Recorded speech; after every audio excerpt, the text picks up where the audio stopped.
Agora que a gente tem uma ideia melhor do funcionamento básico do Next, a gente pode começar já a limpar esse projeto que vem por padrão para deixar pronto para a gente desenvolver, né? Então, a gente vai abrir aqui o terminal com Ctrl J e a gente vai inicializar o servidor local de desenvolvimento com npm run dev, que é o script do Next que a gente está inicializando o servidor, né? A gente vai rodar isso e ele vai dar aqui o endereço para a gente. E como eu mostrei anteriormente, essa aqui é a página padrão que vem do Next. A gente vai estar limpando tudo isso aqui. Então, basicamente, o que é que a gente vai fazer? Aqui no Globals, dentro do app e dentro do Source, a gente vai estar limpando todas essas variáveis aqui definidas dentro do root. Então, aqui no root a gente vai poder apagar tudo, deixar o root vazio. E essa tag bar aqui a gente pode apagar tudo porque ela está utilizando aquelas variáveis que a gente acabou de apagar, né? Então a gente pode apagar isso aqui tudo. Além disso também a gente pode apagar aqui essa definição do tema. E aqui do global está pronto, por agora. No page.sx a gente pode estar deletando tudo isso aqui. Todo o retorno do componente a gente pode apagar. E aí, vamos colocar aqui um H1 só para a gente estar vendo aqui as alterações.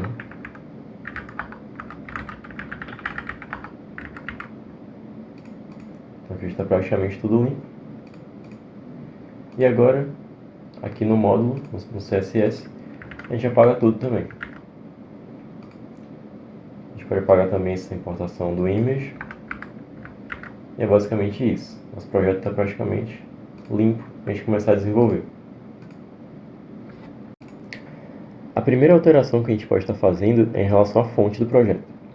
Aqui no layout.sx, a fonte que está sendo importada é a fonte Inter.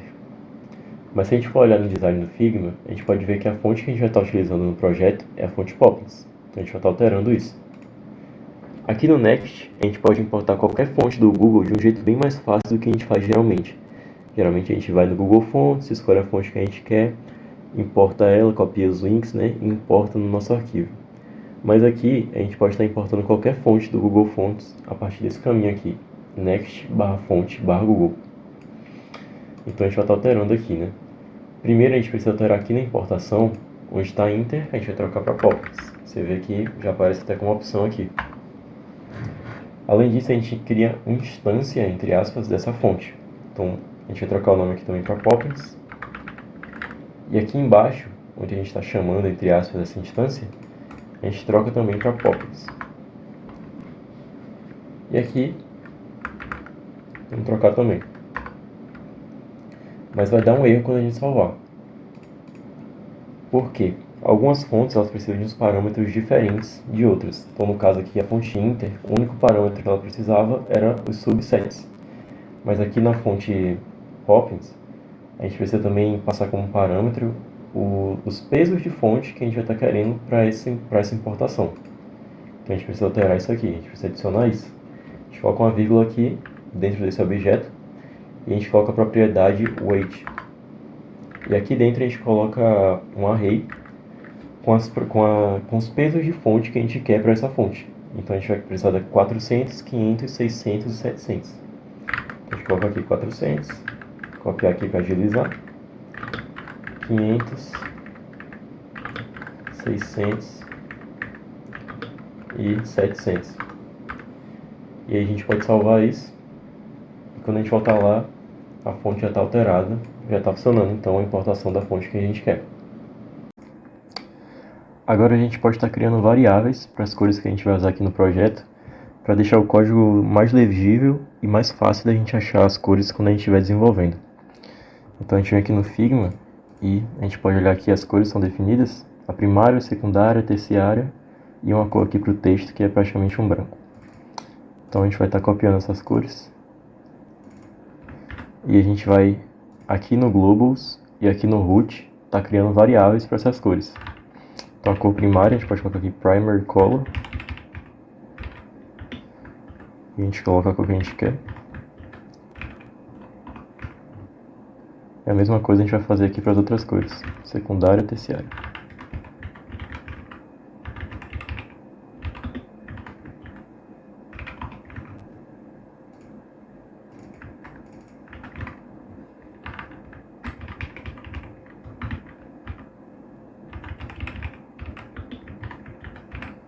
Basicamente isso. A gente pode pegar essa cor aqui também, que a gente não vai usar muito, mas é bom deixar aqui.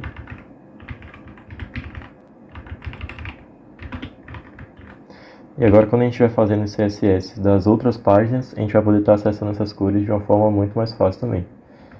Então, a primeira alteração também que a gente já pode ir fazendo é alterar aqui o background dessa página. E a gente pode ver aqui que é com a cor primária, né? Então, a gente vai colocar aqui no body mesmo. Vamos criar um outro aqui, outra tag, body, e a gente vai colocar o background como var e o nome da variável que a gente criou, traço, traço, primary color. Aí o texto vai ficar feio, né? Já que tá preto. A gente bota como branco também.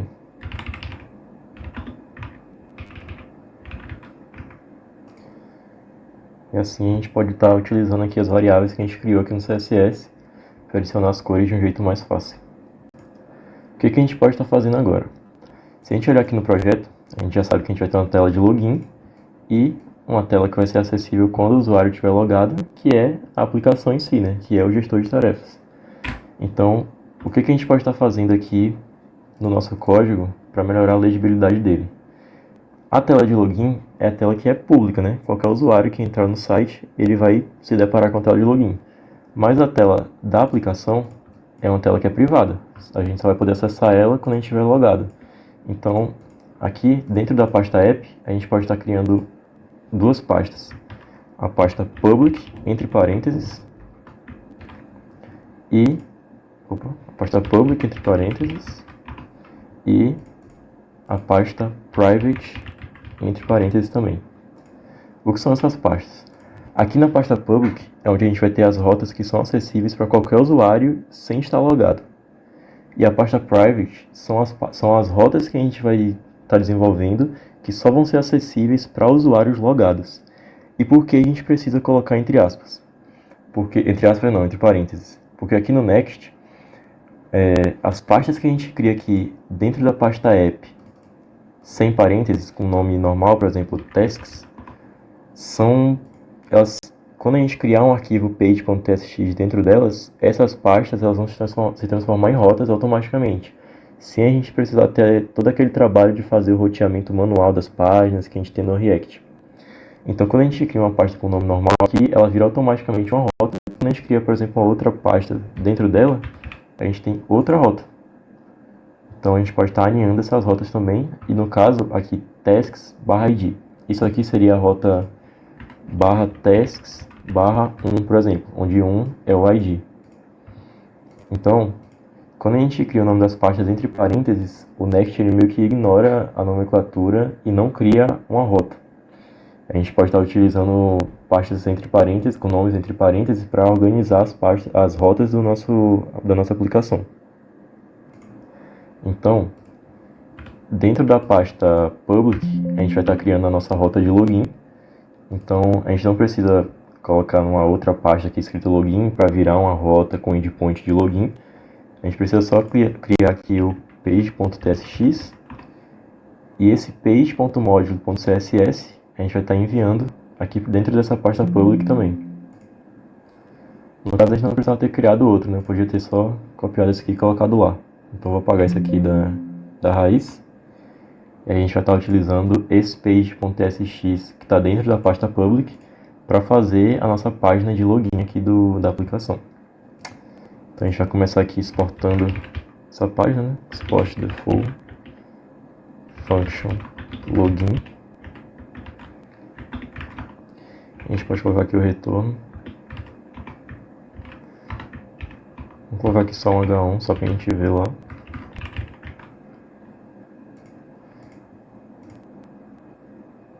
E aí agora a gente tem aqui no endpoint padrão a nossa página de login, né?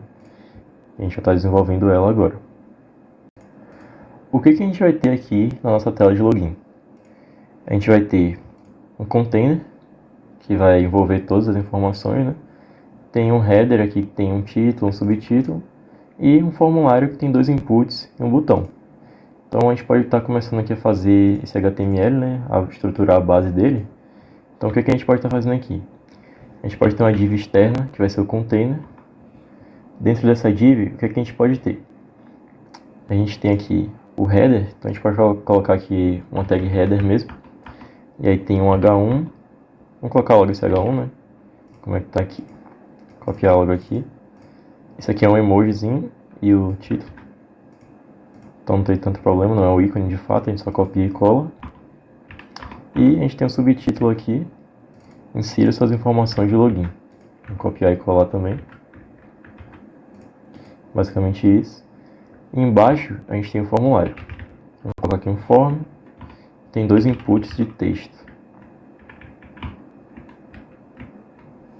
2 inputs de texto e um button, que vai dar o submit desse formulário. Basicamente isso. Isso aqui é o HTML padrão que a gente vai estar utilizando para fazer essa página. A gente pode estar tirando também essa tagzinha vazia aqui, já que a gente só tem uma div envolvendo tudo. E vamos indentar aqui. Basicamente isso. Então o que a gente tem aqui agora é basicamente isso. A gente tem todo aquele container lá, mas a gente precisa estilizar isso ainda, né? Então a gente vai fazer isso agora. Primeiro que a gente precisa fazer. Todo esse conteúdo aqui, ele está envolto numa div, que é essa div aqui. É o que representa isso aqui. Mas a gente precisa criar uma outra div envolvendo essa div aqui para ser basicamente esse container aqui da página inteira. Então, vamos lá fazer isso. Aqui a gente vai criar uma outra div e a gente vai envolver todo esse conteúdo aqui por essa div. Agora a gente vai começar a importar aqui o nosso arquivo CSS. Então a gente vai colocar aqui import styles from .page.module.css. E agora a gente precisa dar nome para as classes, né? Então aqui nessa div mais externa, a gente vai colocar aqui class name igual, abre chaves, styles, porque a gente está colocando JavaScript aqui dentro, então a gente precisa abrir chaves, styles.container.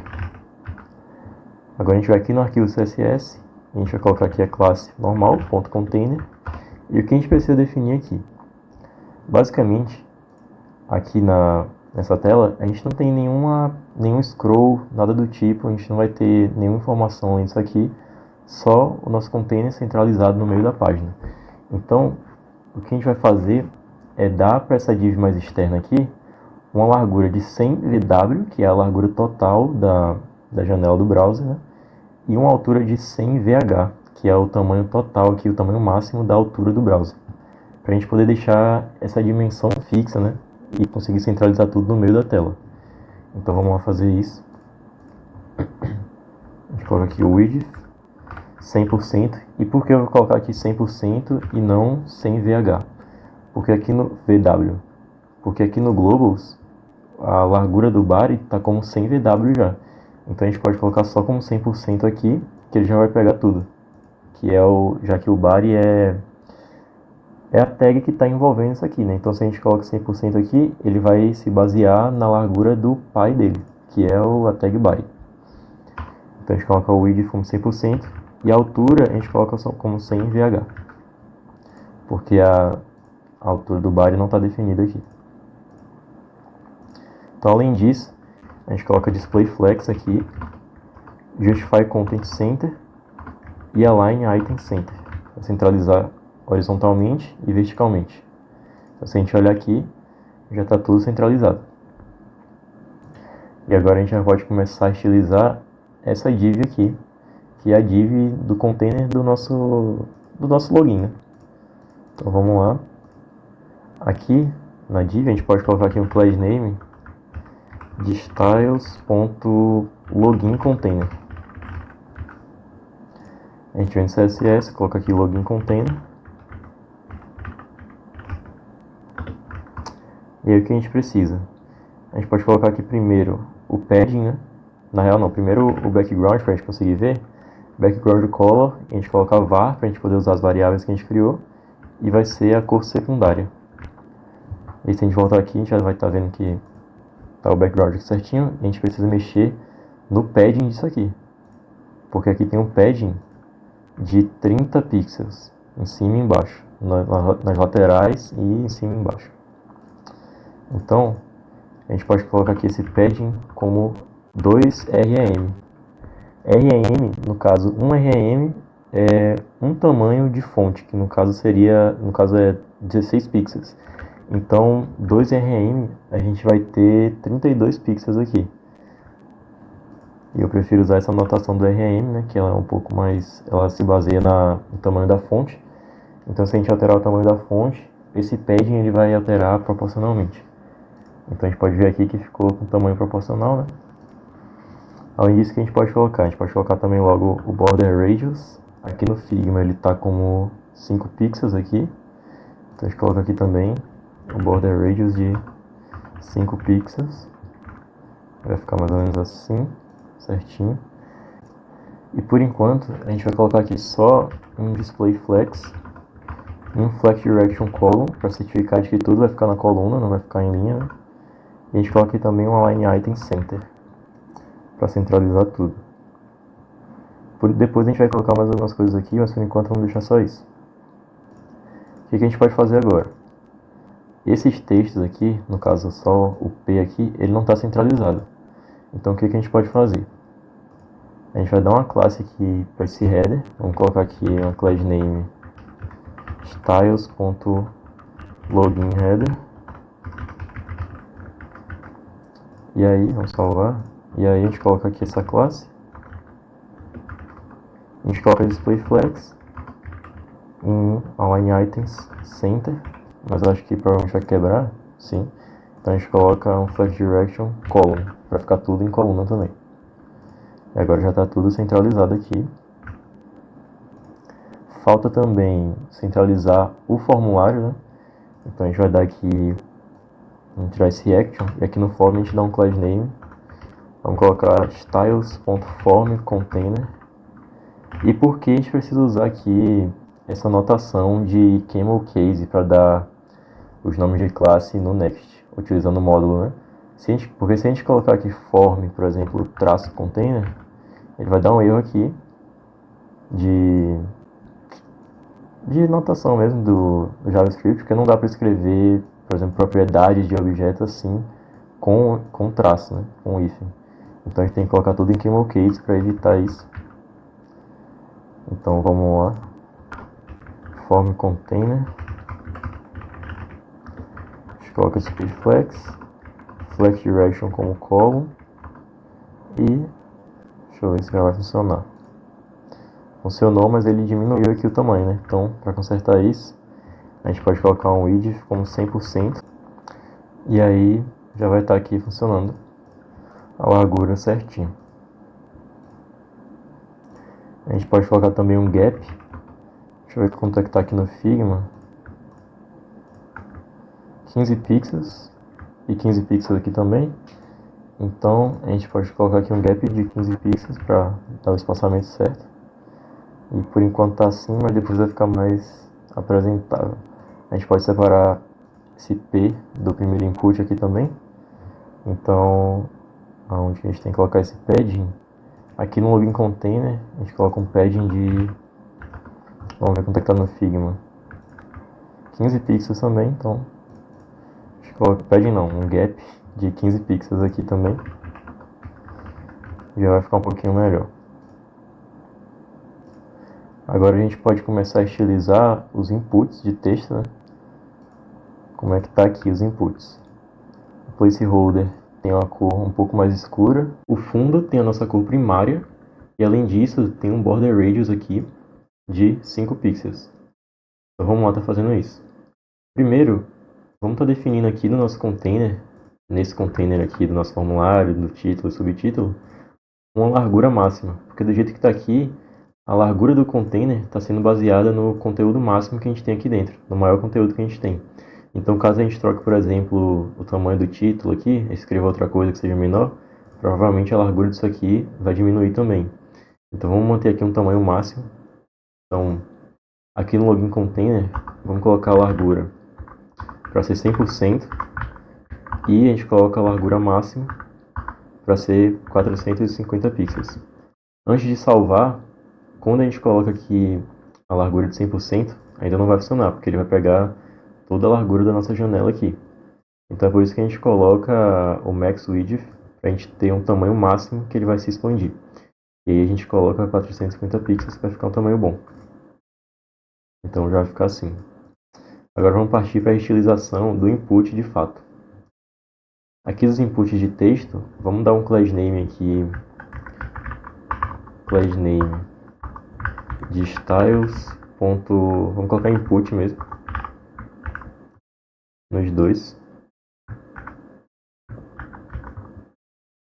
A gente coloca aqui também. E o que a gente vai ter aqui?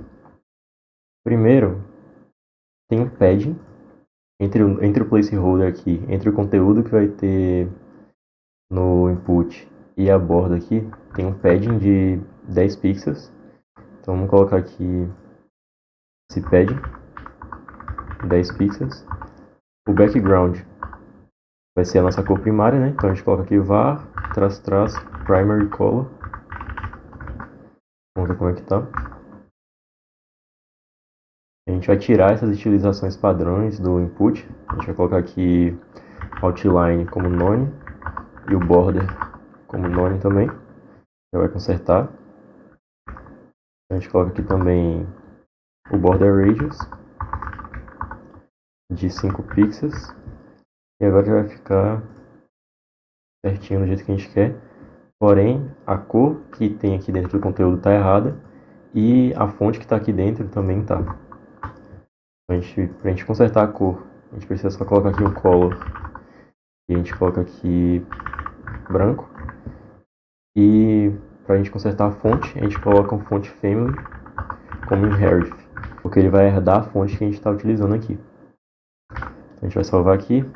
Já está do jeito que a gente quer. Mas agora que a gente colocar o placeholder aqui, provavelmente a cor vai estar errada, né? Então, placeholder do primeiro input acho que é o nome de usuário. Nome de usuário e senha. Nome de usuário. E daqui de baixo, senha. Vamos indentar isso aqui também para ficar mais legível.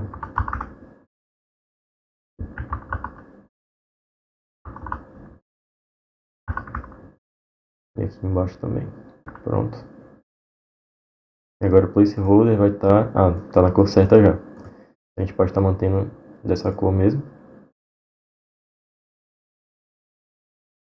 E é basicamente isso aqui, a estilização dos nossos inputs, né? Agora a gente vai partir para fazer o botão.